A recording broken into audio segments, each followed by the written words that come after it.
आकाशवाणी भोपाल से प्रस्तुत हैं प्रादेशिक समाचार।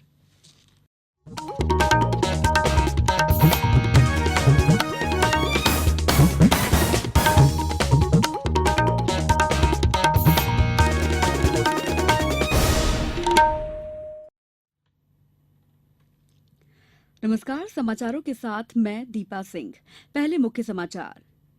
केंद्र ने उच्चतम न्यायालय को बताया है कि देश में खेती के लिए जीएम सरसों को अनुमति देने में अभी 1.5 महीने का समय लगेगा। भाजपा की संपतिया उइके प्रदेश से राज्यसभा के लिए निर्विरोध चुनी गईं। राज्य निर्वाचन आयुक्त आर परशुराम ने नगरीय निकाय चुनाव के लिए पर्याप्त सुरक्षा व्यवस्था के निर्देश दिए। अब समाचार विस्तार से। केंद्र सरकार ने उच्चतम न्यायालय से कहा है कि देश में खेती के लिए जीएम सरसों जारी करने की अनुमति देने में अभी 1.5 महीने का समय लगेगा।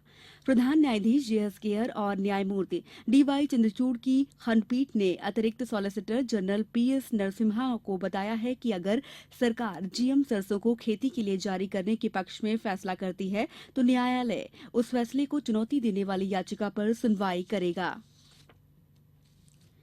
भाजपा की संपतिया उइके प्रदेश से राज्यसभा के लिए निर्विरोध निर्वाचित घोषित की गई हैं। भाजपा के अनिल माधव दवे के निधन के बाद राज्य से राज्यसभा की एक सीट के लिए उपचुनाव हुआ। आज नामांकन वापस लेने की आखिरी तारीख थी। इस सीट के लिए श्रीमती उइके का नामांकन ही वैध पाया गया था। चुनाव अधिकारी और विधानसभा के प्रमुख सचिव एपी सिंह ने नामांकन वापसी की समय सीमा खत्म होने के बाद उन्हें निर्विरोध निर्वाचित घोषित किया। श्रीमती उइके के प्राधिकृत प्रतिनिधि शांतिलाल लोढ़ा ने उनका निर्वाचन प्रमाण पत्र प्राप्त किया। प्रधानमंत्री नरेंद्र मोदी ने भाजपा सांसदों से कहा है कि वे वरिष्ठ नागरिकों के लिए सामाजिक सुरक्षा योजनाओं का लाभ सुनिश्चित करें। श्री मोदी ने 6 राज्यों और केंद्र शासित प्रदेशों के भाजपा सांसदों से बैठक में उन राज्यों के विकास कार्यक्रमों के बारे में चर्चा की। भाजपा सांसदों ने बताया कि उनके राज्यों में हो रहे विकास के विभिन्न पहलुओं के प्रति लोगों का विश्वास सरकार में लगातार बढ़ रहा है। प्रधानमंत्री ने कहा कि जीएसटी को अभूतपूर्व समर्थन मिल रहा है और देश भर में इसे अपनाया जा रहा है। आयकर रिटर्न भरने की अंतिम तिथि 5 अगस्त तक बढ़ा दी गई है, जो पहले आज तक थी।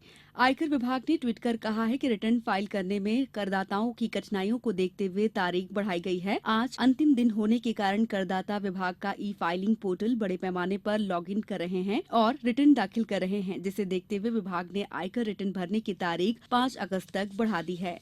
भारतीय स्टेट बैंक ने बचत खातों में जमा 1 करोड़ रुपए तक की राशि पर ब्याज दर 4% से घटाकर 3.5% कर दी है। बैंक ने कहा है कि 1 करोड़ से अधिक की जमा राशि वाले बचत खातों पर ब्याज 4% ही रहेगा।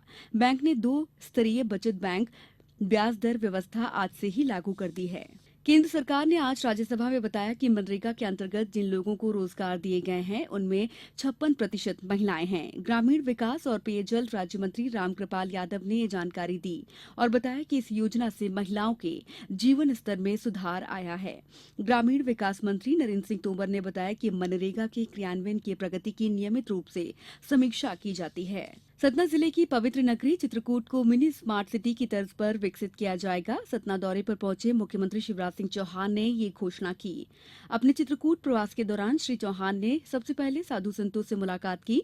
इस दौरान उन्होंने यहां कई विकास कार्यों की घोषणा भी की। मुख्यमंत्री ने 28 करोड़ रुपए की मंदाकिनी नदी संरक्षण योजना का उद्घाटन संतों से कराया। मुख्यमंत्री श्री चौहान ने कहा कि मंदाकिनी नदी के किनारे के सभी घाटों और मंदिरों का जीर्णोद्धार कराया जाएगा।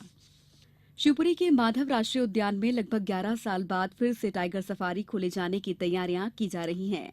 इसके लिए प्रस्ताव बनाकर शासन को भेजा गया है। माधव राष्ट्रीय उद्यान में 1988-89 में बनाई गई टाइगर सफारी को वर्ष 2006 में बंद कर दिया गया था। माधव राष्ट्रीय उद्यान के सहायक निदेशक ने बताया है कि राष्ट्रीय उद्यान में लगभग 2500 हेक्टेयर क्षेत्र में टाइगर सफारी व्यवस्थित रूप से बनाई जाएगी। इसका प्रस्ताव बनाकर स्टेट वाइल्ड लाइफ बोर्ड को भेज दिया गया है। देवास जिले के पिपलरावा थाना क्षेत्र के बरदू गांव में सेप्टिक टैंक की सफाई के लिए उतरे 4 लोगों की दम घुटने से मौत हो गई, जिसके बाद पुलिस को घटना की जानकारी दी गई। पुलिस ने टैंक से चारों शवों को निकलवाकर पोस्टमार्टम के लिए भिजवा दिया है। प्रादेशिक समाचार आकाशवाणी भोपाल से प्रसारित किए जा रहे हैं। ताज़ा समाचार जानने के लिए आप हमारी वेबसाइट newsonair.nic.in पर लॉगिन करें। इसके अलावा प्रादेशिक समाचार का ये बुलेटिन यूट्यूब, ट्विटर और फेसबुक पर AIR न्यूज भोपाल पेज पर सुने जा सकते हैं।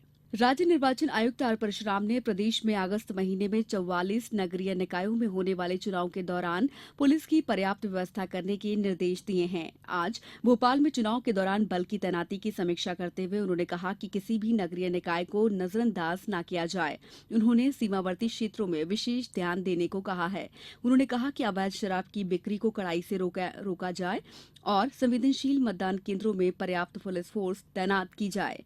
पुलिस महानिदेशक ऋषि कुमार शुक्ला ने बैठक में बताया कि क्रिटिकल मतदान केंद्रों में 4 और सामान्य मतदान केंद्रों में 3 पुलिस जवान तैनात किए जाएंगे।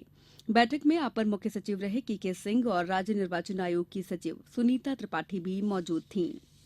मिशन इंद्रधनुष के तहत अक्टूबर, नवंबर, दिसंबर 2017 और जनवरी 2018 में प्रदेश के 13 जिलों में जन्म से 5 साल तक के बच्चों और गर्भवती महिलाओं का टीकाकरण होगा। केंद्र सरकार द्वारा इस मिशन में देश के 118 जिलों और 17 शहर का चयन किया गया है।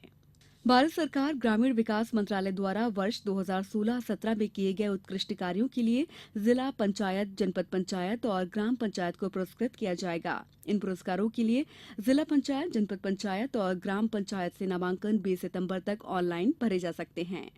राज्य निर्वाचन आयोग ने मतदाता पहचान के संबंध में नए निर्देश जारी किए हैं। नगरीय निकायों के आम और उप निर्वाचन में मतदाताओं की सुविधा के लिए एक ऐप तैयार किया गया है, जो आयोग की वेबसाइट पर डाउनलोड के लिए उपलब्ध है। इस ऐप में मतदाता अपना नाम फोटो युक्त मतदाता सूची में ढूंढ सकता है।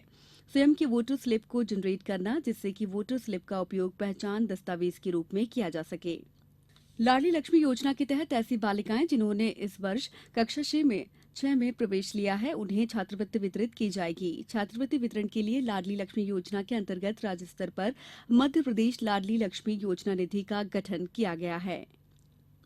आज सावन का चौथा सोमवार है। राजधानी भोपाल समेत पूरे प्रदेश में सुबह से ही शिवालयों में भक्तों की भीड़ देखी गई। जबलपुर में गुप्तेश्वर महादेव मंदिर में भोलेनाथ का नर्मदा श्रृंगार किया गया।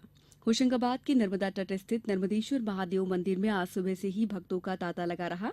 उज्जैन में बाबा महाकाल की सवारी निकाली गई। आगरमालवा जिले में श्री बैजनाथ महादेव की भी शाही सवारी में हजारों श्रद्धालुओं ने हिस्सा लिया। गाजे बाजे के साथ बाबा ने नगर भ्रमण किया। इस अवसर पर प्रशासन द्वारा यातायात व्यवस्था के माकूल इंतजाम किए गए थे। वहीं देवास, नरसिंहपुर, राजगढ़, मंडला, होशंगाबाद, जबलपुर, सीहोर जिलों में भी बाबा की पूजा अर्चना की गई। अब कुछ समाचार संक्षेप में। दतिया में आज सफाई कर्मियों ने अपनी मांगों को लेकर कलेक्टर को 26 सूत्रीय ज्ञापन सौंपा है। रायसेन जिले में 1 अगस्त से 7 अगस्त तक विश्व स्तनपान सप्ताह मनाया जाएगा, जिसको लेकर आज एक कार्यशाला आयोजित की गई। नरसिंहपुर जिले में सोयाबीन का रकबा पिछले साल की तुलना में तेजी से घट रहा है। होशंगाबाद जिले में निजी स्कूल संचालक आज 1 दिवसीय सांकेतिक हड़ताल पर रहे। निजी स्कूल संचालक अपनी कुछ मांगों को लेकर ये हड़ताल कर रहे थे। सीहोर जिले में आईसेक्ट द्वारा संचालित किए जाने वाले प्रधानमंत्री कौशल केंद्र का शुभारंभ सांसद आलोक संजर ने किया। सागर जिले में कलेक्टर ने सीएम हेल्पलाइन की शिकायतों का त्वरित निराकरण करने को कहा है। अंत में मुख्य समाचार एक बार फिर। केंद्र सरकार ने उच्चतम न्यायालय को बताया है कि देश में खेती के लिए जीएम सरसों को अनुमति देने में अभी 1.5 महीने का समय लगेगा। भाजपा की संपतियां उइके प्रदेश से राज्यसभा के लिए निर्विरोध चुनी गईं। राज्य निर्वाचन आयुक्त आर परशुराम ने नगरीय निकाय चुनाव के लिए पर्याप्त सुरक्षा व्यवस्था के निर्देश दिए। और श्रावण मास के चौथे सोमवार पर शिवालयों में उमड़ी श्रद्धालुओं की भीड़। इसके साथ ही प्रादेशिक समाचार का ये बुलेटिन समाप्त हुआ। नमस्कार।